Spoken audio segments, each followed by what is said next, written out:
Alright, welcome back to the first video of 2024. It's been a long time since I've made like a vlog. I obviously did the downhill video the other day and we've done all of the cycle classic videos and stuff, but I haven't really done like a real casual sit down talking vlog with a bit of riding. So that is what today is going to be. So a quick little life recap of what's happened like up until now since like my last vlog, I guess. We had the massive undertaking of moving my previous shop that I owned for 2 years, moving to our new location. It's been a massive success during that time. We won a Wire Up a Business Award for the emerging business, which is really cool. So I got nominated for that and we ended up coming away with the win and this really cool little trophy as well. So that was really good, and business has been absolutely booming for the last like 3 or coming up 4 months since we moved there. So that's kind of taken away majority of my time into the business world rather than making social content and stuff. But obviously being 23, this is all like new waters I'm trying to navigate, so I have to put YouTube and videos and like Instagram and all that type of stuff on the back foot to make sure that my bills are paid and my staff are paid and that everything's kind of going well there. So everything's kind of slowly going really well there so that I can kind of start coming back and making the videos, which is obviously my passion and which is the reason that I even got into the shop and everything. So we've got a lot of cool stuff coming up this year. Biggest thing is obviously Unbound. We've got 4.5 months until Unbound, so we're trying to get everything ready. I did some real sick rides over the weekend. If you follow me on Strava, I went around the coast from Featherston to Wellington, and the second day we went over Brooklyn Hill and then came around Red Rocks. Really cool rides. And then that night we went to Hybrid Mines, which was really cool. We got on the stage at Hybrid Mines, and then from there I rode back the next day, pretty dusty, back to Wellington. But now we're kind of full gas back into training in the gravel. And as you know, Lazer and Shimano have looked after me for probably almost like 4 years now, which is really cool. This is my gravel helmet, the aero helmet kind of used on the road. But I saw on the way home, and I'm not sure if you can see that on here, but the helmet is really badly cracked at the bottom. This is the old Genesis. This is probably about a 4-year-old model. And if you know, the new Lazer Z1 has come out and they finally sent it to me. And as you guys have probably seen when Wout van Aert was wearing it at the last cyclocrosses, like the Christmas Carnival cyclocrosses in Belgium and Netherlands and stuff, he kind of debuted this new Lazer helmet, which is kind of like their new non-aero helmet. So I finally got my hand on one. They did send me a small. I'm usually a small and it didn't fit me, so I've got in a medium now so I can finally have a look at this. So yeah, Lazer, obviously this is like their new helmet, but Taylor tells me from Shimano that they actually have had the Z1 before. Like Tom Boonen used to ride this helmet back in his days when he was a pro, when they were sponsored by Lazer. I think that was on Quickstep. It's basically just a modernized version of that old helmet, which is pretty sick. It's such a nice, like compared to the old Genesis, I really like the look of it. It's much more modern than the Genesis, so I'm pretty excited to get there to go. They didn't have any white ones. White's obviously my thing, but they have this really cool like graphite grey, which is pretty sick. So gonna give that a crack until the white one comes out for the team. And like I always say in my videos, you have to take off the medium or the small or the large badge. No one cares what size your helmet is or what size your noggin is. Always take it off, looks so much more pro. Try this bad girl on. Obviously it's still got the dial at the top, which is kind of like Lazer's thing. They don't have the dials at the back. And they've got the Connect Core system, which is kind of like their version of MIPS. So yeah, that's kind of what the new helmet looks like. Put on some sunnies so you can kind of see, but we're going to wear this today. We've got a 3.5 hour gravel ride to do. So we're going to test out the new Z1 on that. Other than that, everything in the studio is pretty much the same as you last saw. It probably would have been almost 3-4 months ago that I last filmed in here. But all that's kind of changed is that I've moved the direction of everything. The toolbox and everything used to kind of be over here, and now I've kind of moved everything here so I can do some talking videos and you can kind of have like a nice backdrop. My girlfriend Anna moved over from Australia on the 25th of Jan as well, so she's been here for almost a month now. So her bikes have somehow taken over the prime spots. She's got a track bike there, and then she's got the BMC, and she's somehow gotten the prime spots in here as well. So my 2 bikes are sitting on the floor. So I got my wind space at the moment, and I have a new road bike coming, so stay tuned for that.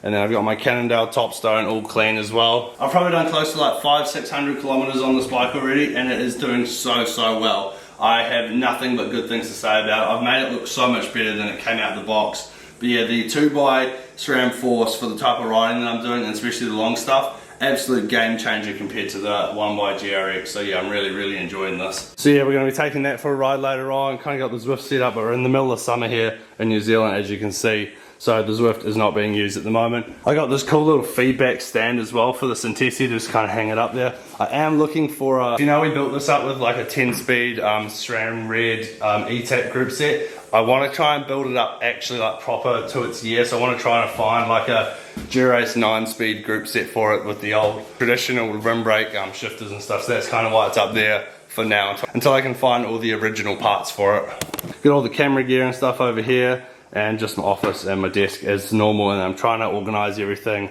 up until we get to Unbound, which is why I've got the big American flag there. 1st of June.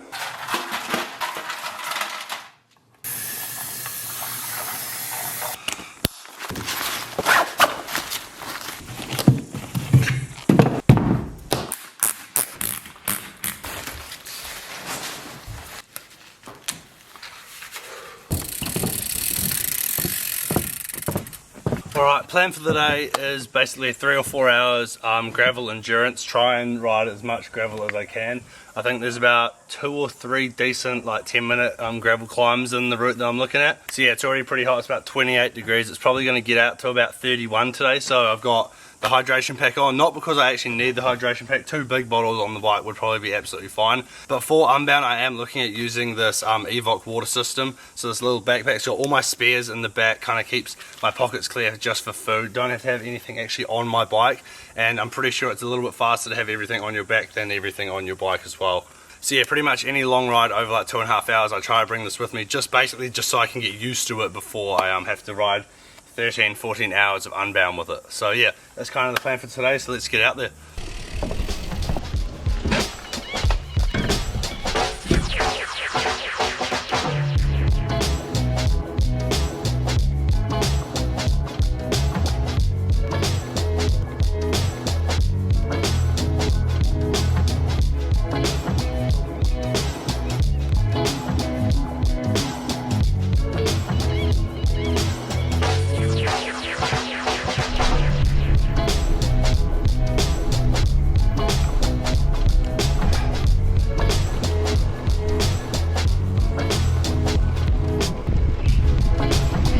Alright, 33k's in, the first 34k's is all tar seal, not an ounce of gravel, so pretty boring, so not much filming. It's been a block headwind the whole way to here.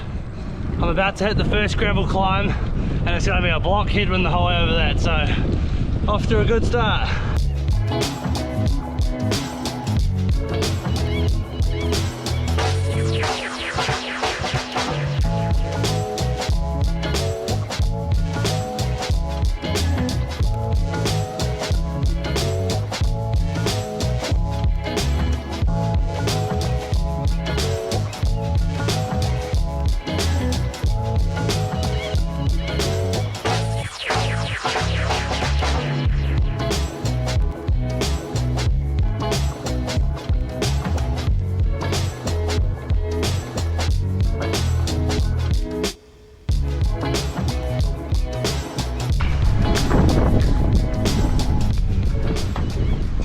Alright, we're at the top of the first climb and it is blowing an absolute gale up here, so gotta be careful on the descent. I think I need to let a little bit of fresh out of my back tyre because it's just a wee bit hard, and the gravel on this side's pretty rough as well. But yeah, basically 1 hour 40k's. So I've pretty much been battling into this headwind for 2 hours now, so hopefully I get down this descent I can get a bit of tailwind because it's starting to crack me a bit.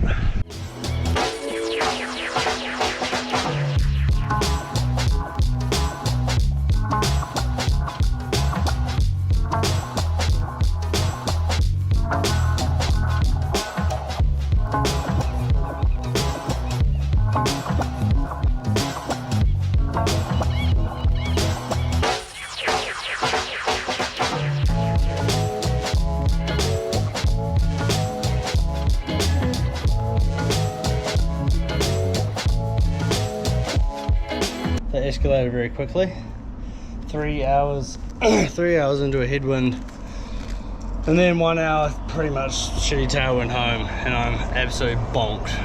Coke, banana.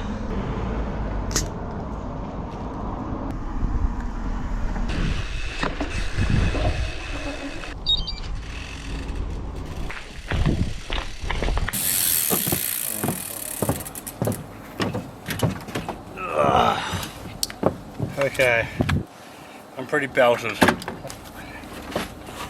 Whew. I knew that was going to be a hard day, but I didn't think it was going to be that hard. 3 hours into a headwind by yourself when you're only just coming back to fitness is not a very nice time.